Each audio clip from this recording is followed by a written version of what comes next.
ऐसा क्यों? हम भी इंसान हैं, आप भी इंसान हो, और आप बाहर से आए हुए हो, हम इस देश के मूल मालिक हैं। सबसे पहले इस धरती पर आदिवासी मूल मालिक है और मूल मालिक को गैर आदिवासी मजदूर बनाने का काम करते हैं। ये आप लोगों को ध्यान रखना होगा। और इन्होंने शिक्षा पर बहुत बड़ा षड्यंत्र किया है, वो आप लोगों को पता नहीं होगा कि पहली से 8वीं तक तो बिना पढ़े पास कर देना। दूसरा, इनको प्राइवेटेशन कर देना ताकि प्राइवेट में गरीब आदिवासी का बच्चा पढ़ नहीं पाएगा और इनका काम होगा लूटना और लूटना। ये है शिक्षा में। और मैं आप लोगों को और कहना चाहता हूँ कि शिक्षा वो शेरनी का दूध है, जो पिएगा वो दहाड़ेगा। शिक्षा वो चीज है कि आपको बड़े बड़े कानून पढ़ने के बाद में देश का राष्ट्रपति ढीला हो जाएगा, प्रधानमंत्री ढीला हो जाएगा। कानून के अंदर में वो प्रावधान है, वो अनुसूचियां हैं, लेकिन आप पढ़ोगे तो, और पढ़ोगे नहीं और कोई पुलिस वाला आगे खड़ा हो जाएगा, चल लाइसेंस बता, क्यों? जानकारी और जागृति लेकिन आपके अंदर में नहीं है।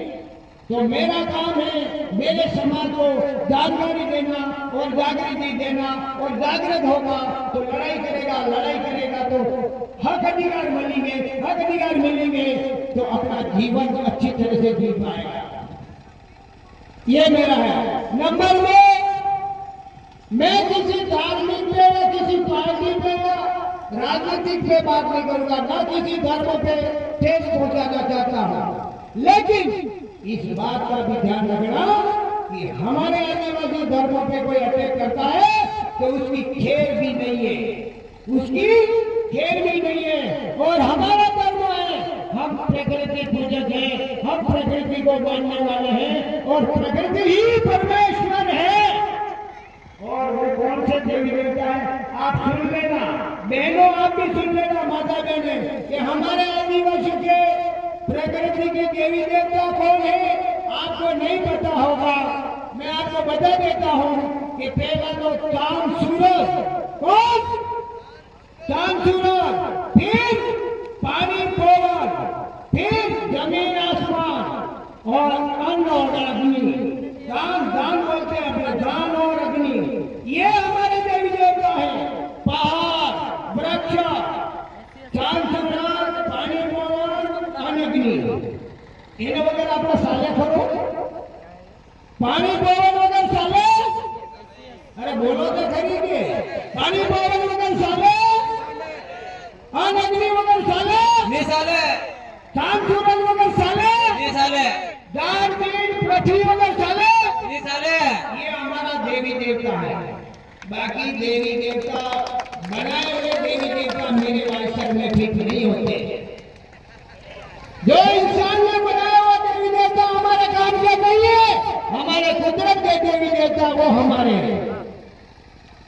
इसीलिए इस दुनिया में जीने के लिए पृथ्वी जरूरी है, हवा पानी जरूरी है, अग्नि जरूरी है, पहाड़ वृक्ष जरूरी है। हम उसकी पूजा करते हैं, वो हमारा सबसे बड़ा धर्म है।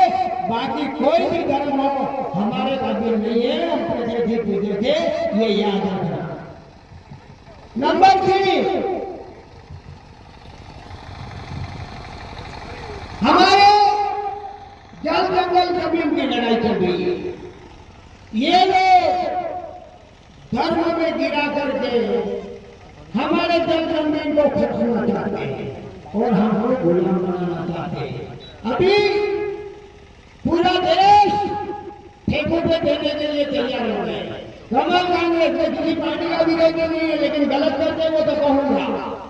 कमल कांग्रेस में संविधान में लिखा हुआ है, 5वीं अनुसूची में लिखा हुआ है, 6वीं अनुसूची में लिखा, नहीं तो वो सामने लगा ये खरीद लेना।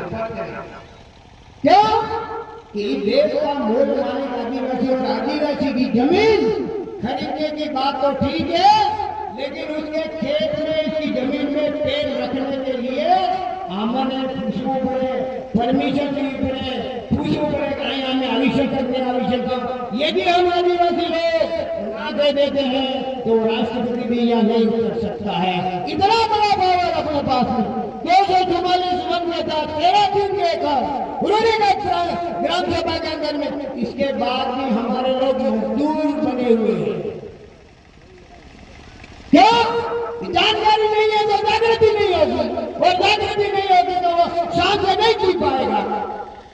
इसीलिए मेरा करबद्ध निवेदन है, सभी प्रकार का साहित्य लाया हूँ और 30 रुपये की 5वीं और 6वीं सूची है, 50 रुपये का भारत के भेड़ों का इतिहास, इतना सस्ता बेचता हूँ। 2004 से आज 16 राज्यों में नेटवर्क पहुंचाया और इसके बाद मैंने हल चला के आंकड़ा चालू किया और राजकुमार जी ने फिर चालू कर दिया इस नेटवर्क को। पूरे भारत के अंदर में आज वो भूषण करना है कि राष्ट्रपति और प्रधानमंत्री जी बोल ही नहीं रहे, इसके बारे में कोई नहीं बोल रहा है। और मैं क्या कह रहा हूं, ये भारत का राष्ट्रपति ये बोलता है कि आदिवासी हिंदू नहीं है, अरे क्या हिंदू है? देश का राष्ट्रपति ना के कहेगा आदिवासी हिंदू नहीं है, ये संविधान बोलता है, 5वीं और 6वीं अनुसूची बोलती है। तो फिर ये लोग कमल कांग्रेस वाले हमको मूर्ख बना करके, गधा बना करके, हारना कूदा खबर है डफड़ों के हुए ने डफड़ो खावाना कितना गुलाम है दिखे।